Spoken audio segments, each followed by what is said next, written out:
فتحنا لك فتحا مبينا وينصرك الله نصرا عزيزا.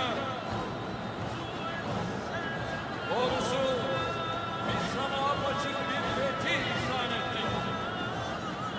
Ve sana Allah şanlı bir zaferle yardım eder. Bismillahirrohmanirrohim. Assalamualaikum warahmatullahi wabarakatuh. Sahabat seiman, baru-baru ini dunia dihebohkan dengan keberanian Presiden Recep Tayyip Erdogan yang mengubah fungsi Museum Hagia Sophia di Istanbul, Turki menjadi masjid. Tak hayal banyak negara-negara yang protes atas tindakan ini. Berikut sejarah dan pentingnya Hagia Sophia untuk umat beragama sebelum dan sesudah Islam berkuasa di Turki. Sebelum lanjut, jangan lupa subscribe dan aktifkan tombol loncengnya agar tidak ketinggalan video terbaru selanjutnya.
Demikian yang bisa saya sampaikan.